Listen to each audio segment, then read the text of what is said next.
Salam sejahtera kepada semua. Nama saya Lucy, nombor matrik 7208. Di sini saya akan membentangkan tentang tugas individu saya bagi khusus statistik ekonomi dan perniagaan 1.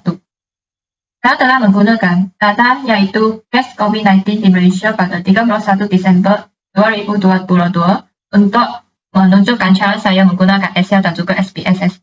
Type of variable bagi data ini ialah kuantitatif, manakala classification of variable bagi data ini ialah discrete, dan level of measurement bagi data ini ialah ratio.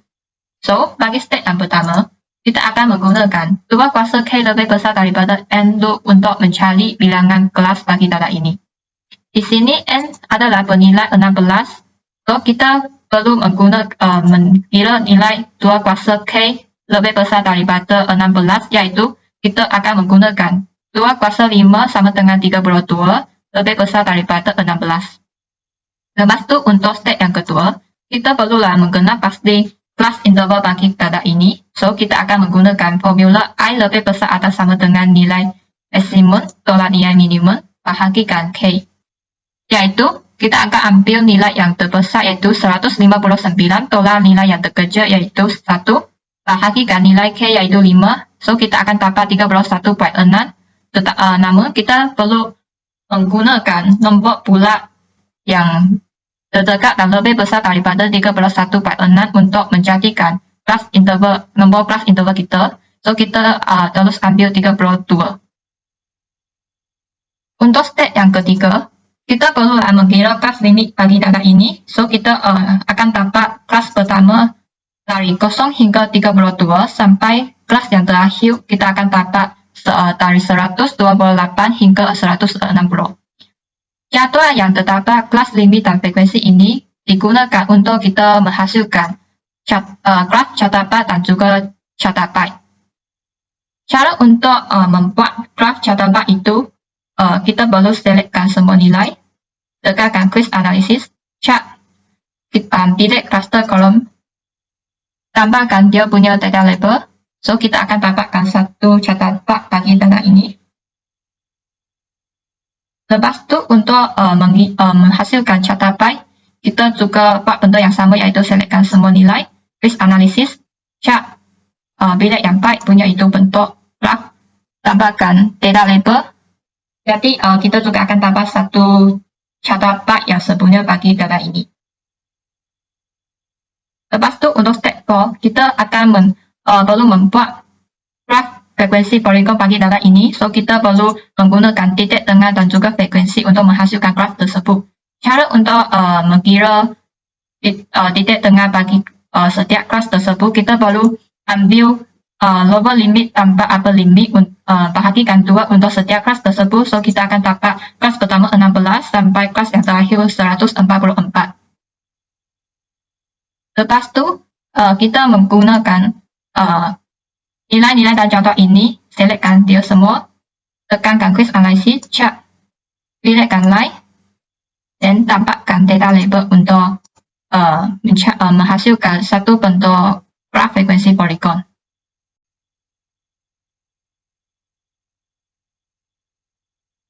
Untuk step yang terakhir, kita akan menghasilkan satu graf yang bernama cumulative frekuensi. Untuk graf cumulative frekuensi, kita perlu menggunakan upper class limit untuk setiap kelas tersebut dan juga cumulative frekuensi untuk setiap kelas tersebut untuk menghasilkan graf cumulative frekuensi. Upper class limit untuk setiap kelas tersebut seperti untuk kelas pertama kita akan dapat 32 sampai kelas terakhir kita akan dapat 160. Cara untuk mengira cumulative frekuensi untuk setiap kelas ini, kita akan menggunakan cara letakkan sama dengan type sum, buka kolongan, dan tekan frekuensi untuk kelas pertama, letakkan titik per titik. Perlu ingat sebelum kita tutup kolongan, kita perlu letakkan simbol-simbol dollar, sebelum dan selepas huruf G itu. Lepas tu, lalu kita boleh tutup kolongan, tekan enter. Untuk cumulative frekuensi untuk kelas yang seterusnya, kita terus tekan sini, tarik sampai kelas terakhir, dia akan otomatis mengira dan keluar cumulative cumulative frekuensi untuk setiap kelas tersebut. Jadi, selepas itu, kita boleh membentuk satu jadwal ada kelas limit cumulative frekuensi untuk setiap kelas bagi data ini. So, kita akan pergi selectkan semua nilai dalam jadwal ini. Tekan quiz analysis, chart, pilih mode chart, lepas tu tekan out chart punya.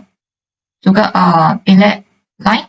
Tetapi untuk cumulative frekuensi, kita perlu pilih mana-mana graph ada plot detail-detail macam itu.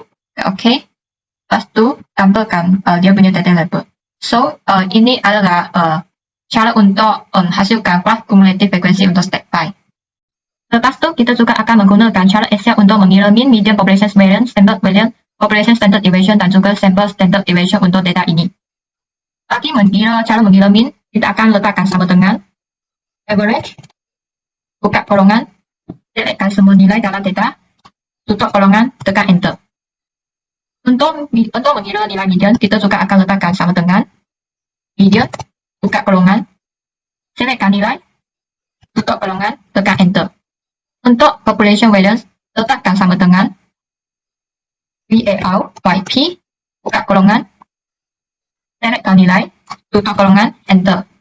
Untuk sample variance, kita letakkan sama dengan VAR by S, buka kolongan, selectkan nilai, tutup kolongan, enter. Untuk population standard deviation, sama dengan STD EV by P, buka kolongan, selectkan nilai, tutup kolongan, enter. Terakhirnya, untuk sample standard deviation, kita tekan sama dengan STD EV by S, buka kolongan, selectkan nilai semua, tutup kolongan, enter. So, ini adalah semua yang boleh menggunakan cara Excel untuk buat bagi data ini. Lepas tu, untuk part yang terakhir bagi tugasan ini, saya akan menggunakan cara bersama untuk menunjukkan cara menggunakan Excel untuk membuat one sample text. Yang pertama, kita perlu tekan file, import data, yang Excel. So, kita tekan yang kita perlukan. Tekan OK. So, dia akan keluar data kita dalam data view. Untuk variable view, dia akan menunjukkan bentuk macam ini. So, kita pergi analyze, tekan descriptive statistic, pilih descriptive, tukar dia kepada total variable, tekan OK. So, dia akan keluarkan jadwal descriptive statistic ini. Ada nilai N, nilai minimum, nilai maksimum, nilai min, dan juga standard deviation. Lepas tu, kita juga tekan analyze lagi, pilih compare mean, tekan one sample details, tukar kepada 11, tekan OK, dia akan keluar 3 jadual macam ini, iaitu one sample statistic, one sample test, juga one sample effect size. Lepas tu, kita tekankan lagi analyze, descriptive statistic, frequency, tukar tempat, tekankan OK, dia akan keluarkan satu jadual macam ini. Lepas tu, kalau nak mengeluarkan satu graph, kita perlu tekankan graph, pilih 3 stick line up, scattered atau stock, pilih mana-mana graph yang sesuai untuk data ini. So, ini sahaja untuk cara menggunakan SPSS dan juga menggunakan Excel punya bagi tugasan ini. Sekian, terima kasih.